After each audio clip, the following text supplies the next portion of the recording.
After a horrific night of rain and what felt like 100-mile-per-hour wind, we set out on day 2 of the trip. We had camped at this Gljufrabui campsite. The goal was to head east and hit up Seljalandsfoss, Gljufrabui, Skogafoss, and Black Sand Beach to see the Super DC-3 plane wreck. The goal was to head all the way over past Vik and to Hoffum.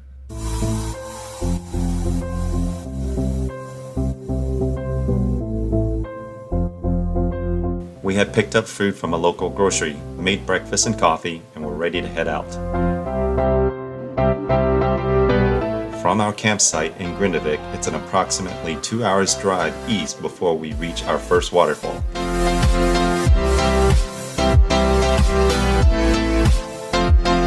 The first stop on our trip is a major waterfall called Seljalandsfoss.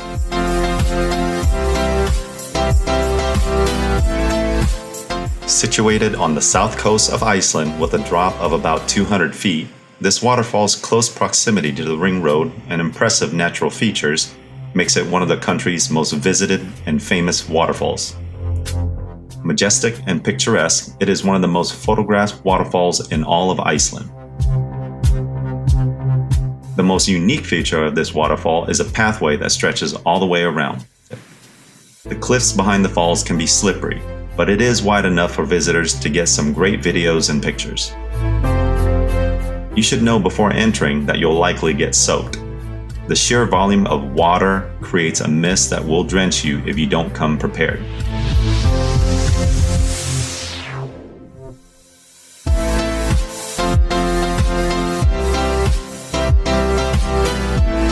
You may have seen this waterfall on TV as it was portrayed during the first leg of the 6th season of The Amazing Race, and it can also be seen in Justin Bieber's music video for his song, I'll Show You.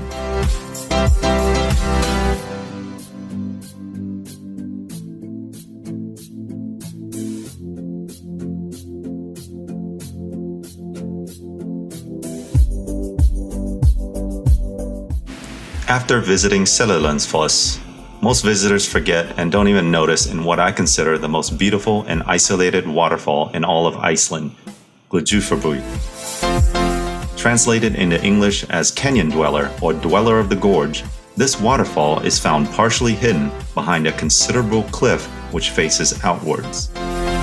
It's an effective hiding place and is overlooked by most travelers. Because of Seljalandsfoss' extreme popularity, this waterfall, which is actually really close by, is widely considered the hidden gem of the scene, as it is too often overlooked. The waterfall is 131 feet high. In order to actually reach the waterfall, you must wade through the gorge in front of it. Crossing it is easy, but you'll likely get your shoes wet just to get to it. The distinguishing feature of this waterfall, once you get there, is that you're completely surrounded by the canyon.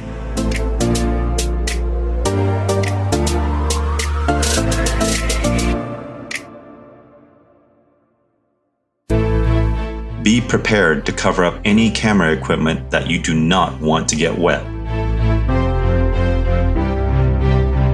In the middle of this canyon is a large boulder that, if climbed, will allow you to get even closer to the waterfall.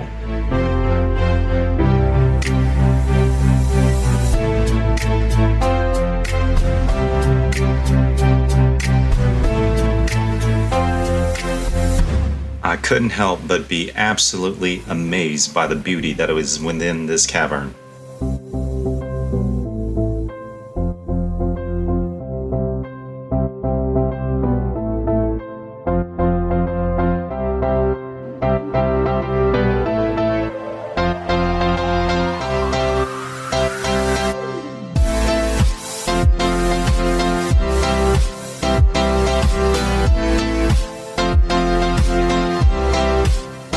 We stayed for as long as we could before it was time to move on. Surrounded by beautiful mountains and glaciers, it was only an approximately 25-minute drive east on the ring road before we encountered our next major waterfall, Skogafoss. Skogafoss is one of the largest waterfalls in Iceland. Due to the amount of spray the waterfall consistently produces, a single or double rainbow is normally visible on sunny days.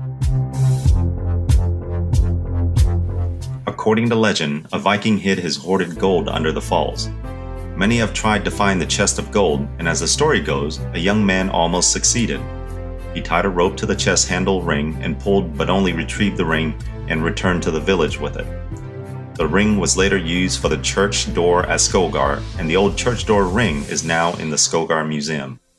Visitors to Skogafoss can either view the waterfall from the base by simply walking right up to this cascading water, or from the top following a steep staircase by climbing the 370 steps to the top of Skogafoss waterfall.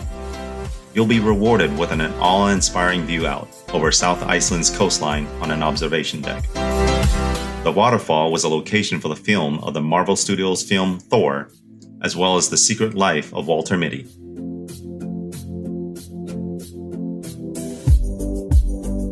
Continued on our adventure, and at just 6.5 miles east of Skogafoss lies a plane wreck on Black Sand Beach.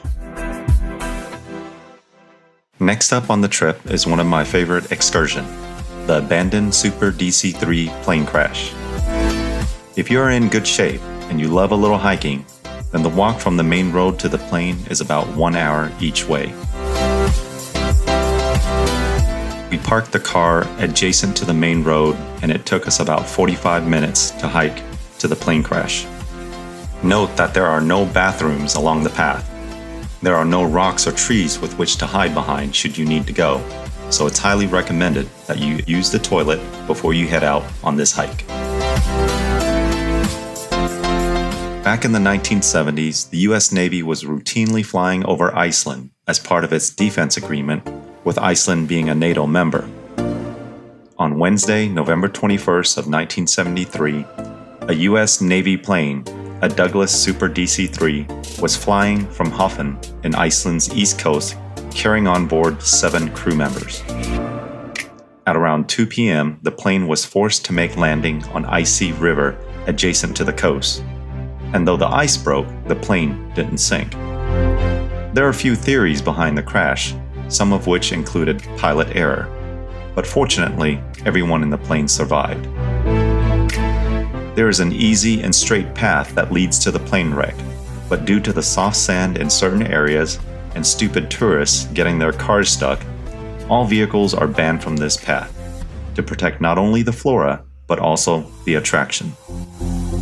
The scenery of this white abandoned plane is extremely picturesque and a photographer's dream. The plane wreckage is in the middle of nowhere on a background of a black sand beach with the ocean in the background that makes this a very unusual scene, something you will not see anywhere else in the world. It is not expected that the plane wreck will be there forever because it lies in a glacial, outwashed plain, meaning there's a chance floodwater could wash it away someday. All that remains of this plane wreck is the half of the 2 wings, the nose, and some of the fuselage.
Should you afford the time, I would highly recommend this hiking excursion.